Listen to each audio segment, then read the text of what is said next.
Hey there, it's Pastor Eddie with Beaudet again. We're here to share with you a few moments about end time philosophy and prophecy. We have Jen Ryan filming us, and always we appreciate her comments, her thoughts that we have. Al has directed us today to Ezekiel in the Old Testament, chapter 38, for an interesting thought. So, Al, what's your ideas that you want to share with us today? Well, we're going back to 37, and it Okay. talks about the dry bones in the valley Yes. and coming to life and getting flesh. And We used to sing that when I was a child. Them bones, gonna rise again. But as we get into Ezekiel a little further, we find that they're living in the land safely. Okay. You mean the Israelites or God's people? The Israelites, yes, and that is not unheard of pretty much. Yeah, right. Yeah. Everybody pretty much hates the Jews. Yes, they do. All surrounding countries where they are now. Yes. Exactly. Yeah. Okay. So in order to deal with Ezekiel 38, I think we have to go back to Psalm 83. Okay. Because Psalm 83 deals with all the countries living around Israel. All right. All right. And the Lord says here that What verse are you starting with? First verse or further on in it's, 83?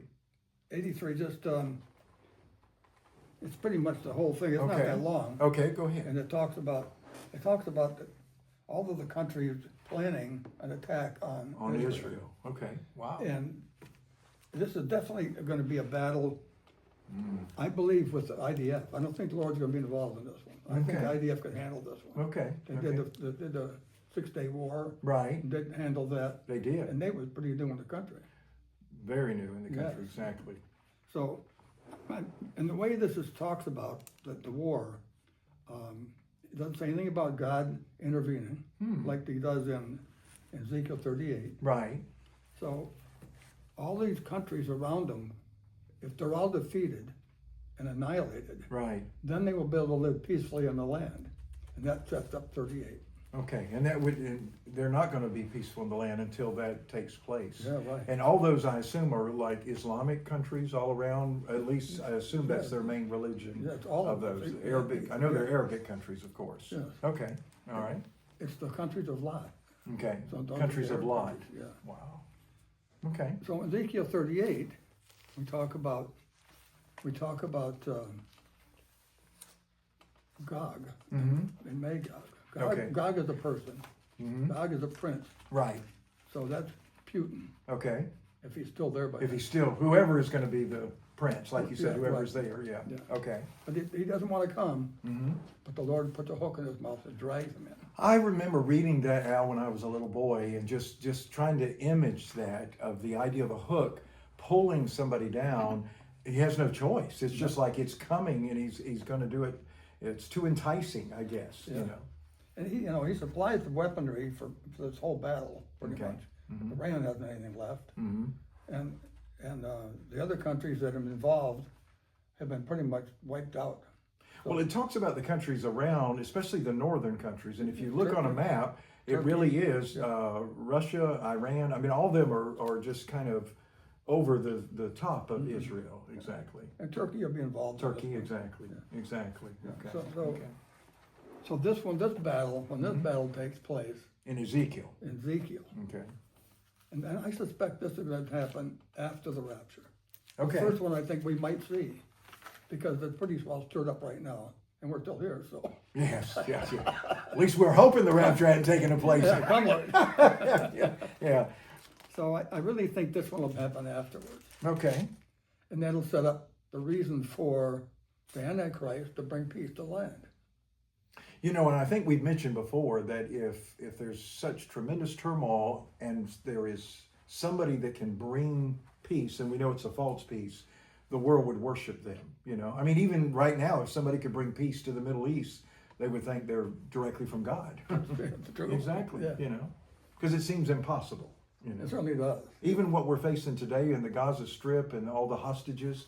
I mean, that war just never stops. They don't want it to stop. They want the Jews eliminated. Eliminated completely. Yeah. Exactly. Exactly. And it's not, what surprises me is a lot of Palestinians live in Jordan, Mm-hmm. Mm-hmm. and they're pretty quiet. Yes. And yet, they're certainly going to be involved in Well, I assume all the countries surrounding there will be involved. I'm assuming. Yes, they will. You know. Okay. Well, if that battle takes place, and it looks, you think that would be what we would consider World War III? I mean, there's no way of knowing, I know, but I wonder what would happen, and where would America be if it actually just boils completely over? Where would we be? What would we do? I wonder if we have a meek president that doesn't care. That would be Progressive. dangerous. That would be dangerous, yeah. But they don't really care about Israel. Well, the devil knows everything in that light, I mean, we know that God knows past, present, and future, but what's happening right now, there's a scheming of the enemy, of course. Right. Well, folks, we are just pondering this. It sure does give the image in Ezekiel of a major battle. And we have seen Israel fighting for 2,000 years at least since we've been Christians. And so we know that it's just boiling over. Al mentioned about the 7-day war, how Israel was able to just take care of business. And there was a number of those countries, Al, that attacked them, and Israel still came out the victor. So this looks like something is just taking place that is erupting, and there has to be an answer for that. And so next time, what we can do is really address the idea that you just lifted up. Do we think the rapture would happen right after this, right before this? What would be the pivot here? We'll give something for them just to think about before we meet again. Does that sound all right? That sounds great. All righty. Take care.